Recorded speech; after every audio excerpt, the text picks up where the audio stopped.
Hace mucho tiempo que Grecia no recibía una señal de confianza tan fuerte como la que hoy le dio la agencia Fitch al mejorar su calificación de riesgo, algo que hace un año o un poco más era todo lo contrario y nadie sabía cómo podía el país heleno salir de su crisis. ¿Es este el inicio de su recuperación? De este y otros temas del mundo conversaremos con Alejandro Rubinstein de Portfolio Capital. Alejandro, gracias por tu tiempo nuevamente en Agenda Económica. Gracias. Bueno, ¿qué opinas? Que se pase de bono basura, el triple C, a B-, ¿es una señal de confianza que da Fitch a la economía griega? No, sencillamente yo creo que es una señal de que Fitch considera de que Grecia va a permanecer dentro de la zona euro, de que está en riesgo su permanencia. Y como ya bien sabemos, la zona euro, el Banco Central Europeo, está comprando prácticamente toda la emisión de bonos de cada uno de los países, ¿no? De hecho, la rentabilidad de los bonos griegos sigue siendo de doble dígito, no compara con un bono, digamos, de bajo riesgo, ¿no? Pero es una manifestación de que Europa sigue unido y que no va a haber ninguna desintegración en Europa y que por lo tanto Grecia podría ser un crédito confiable siempre y cuando lo sigan comprando. O sea, hay que leer acá entre líneas que no es el mercado, no son los analistas los que estén diciendo quizás a sus inversionistas saben que es muy bueno compremos bonos de Grecia, sino que simplemente que el papá Banco Central está comprando todo lo que emite Grecia, así hay que leerlo. Es la única forma, salvo algunos bancos griegos y bueno, y los bancos que habían en Chipre, por cierto, estaban muy concentrados en deuda griega, pero hoy en día nadie en su sano juicio estaría cargándose de bonos griegos, ¿no? Solamente porque está en el respaldo implícito del Banco Central Europeo. Algo que también hemos visto en Europa y también en Estados Unidos en las últimas semanas es que las bolsas están operando en niveles históricos. DAX alemán es un ejemplo, también el Dow Jones en Estados Unidos lo hemos visto la última semana también, que ha llegado a niveles que nunca antes había registrado. ¿Cómo tenemos que leer esos números? ¿Está tan bullante la situación en Estados Unidos para que las bolsas estén en sus niveles históricos? A primera vista eso parece difícil, más aún también en Europa.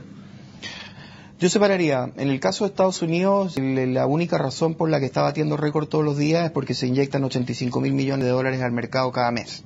Es un poco parecido a lo que estamos viendo el Banco Central Europeo con la calificación de Grecia. Exactamente, básicamente porque hay una intervención de los bancos centrales y esta intervención básicamente se ve en el caso de Estados Unidos radicada más en liquidez.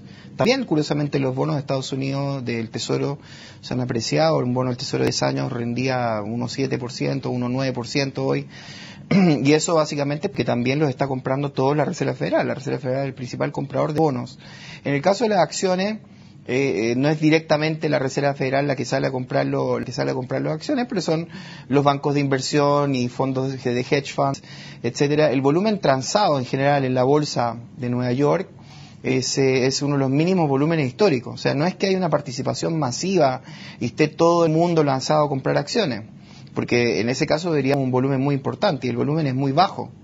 Entonces, sencillamente es una función de la liquidez y yo creo que también es una función de que se piensa que la liquidez va a continuar por mucho tiempo. ¿Por qué no podríamos hacer la misma lectura en Europa si vemos que el Banco Central Europeo también ha prometido liquidez por mucho tiempo a las economías que lo necesiten? ¿Por qué no podría estar pasando lo mismo ya? El mecanismo en Europa es un poco diferente porque el mecanismo en Europa es que ellos están siendo el comprador de último recurso a través de los bancos, pero no están explícitamente todavía imprimiendo una cantidad de dinero, que es lo que se le ha pedido al Banco Central Europeo que haga, y lo cual principalmente Alemania se ha negado porque Alemania tiene reservas, tiene todavía una solvencia económica. Entonces el hecho de que el Banco Central Europeo empezase a imprimir dinero, como lo está haciendo Japón, que es el triple de lo que está imprimiendo Estados Unidos. Algo que la Reserva Federal ya llamó un poco a la calma a la autoridad de Japón, exacto. Claro, bueno, con un poco de doble estándar, ¿no? Sí. Dice, ¿ustedes por qué se ponen a imprimir si esto es una devaluación competitiva que ya tiene el yen a niveles de 102? Yo creo que la Reserva Federal no tiene absolutamente ninguna moral para decirle, estamos en una guerra de moneda. Y Europa no ha entrado en derecho en la guerra de monedas porque Europa optó primero por el camino de la austeridad. En vez de optar primero por el camino de imprimir dinero, como Japón y como Estados Unidos, Europa, la primera reacción dentro de la crisis fue austeridad, mayores impuestos y menor gasto. Pero se han dado cuenta que esto los ha llevado a una recesión mucho más profunda. Con lo cual, ya el Banco Central Europeo redujo la tasa y hay voces que cada vez claman más de que se debería crear un eurobono y se debería imprimir dinero. básicamente. Pero obviamente hay una resistencia dentro de algunos países europeos porque ellos sí tienen ahorros y sería un subsidio a los otros.